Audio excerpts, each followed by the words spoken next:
ভালোবাসা মিছে নয় অভিনয় কাল।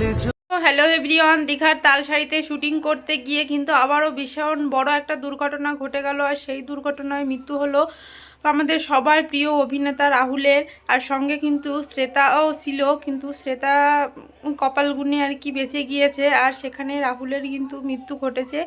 মানে মানে কি সেখান থেকে আগে নাকি শ্রেতাকে তুলেছিল, পরে হয়তো রাহুলকে তোলা হয়েছে, কারণ একসঙ্গে তো একা যেহেতু ছিল, একসঙ্গে তো দুজনকে তোলা সম্ভব না অতটা ঢেউয়ের মধ্যেও।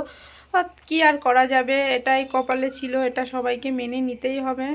কিন্তু সেই সুন্দর একটা জুড়ি ভেঙে গেল রাহুল প্রিয়াঙ্কার, সেই প্রিয় জুড়ি আর কোনো দিন আমরা একসঙ্গে দেখতে পাবো না। হয়তো তাদের পুরনো ছবি আছে, সেই ছবিতে দেখতে পাবো, কিন্তু রিয়েলভাবে কোনো দিন আমরা আর তাদেরকে একসঙ্গে দেখতে পাবো না। কারণ সেই সিনেমাটাই বাস্তবে সত্যি হলো। সিনেমায় কিন্তু পল্লবী হারিয়েছিল কৃষ্ণকে, আর এখানে কিন্তু বাস্তবে প্রিয়াঙ্কা কিন্তু রাহুলকে হারিয়ে ফেললো। তাদের একটা ছোট্ট ছেলে আছে, কিন্তু সে মানে ভগবান কেন যে এত নিষ্ঠুর, মানে গানটা কিন্তু বাস্তবে সত্যি প্রমাণিত হলো।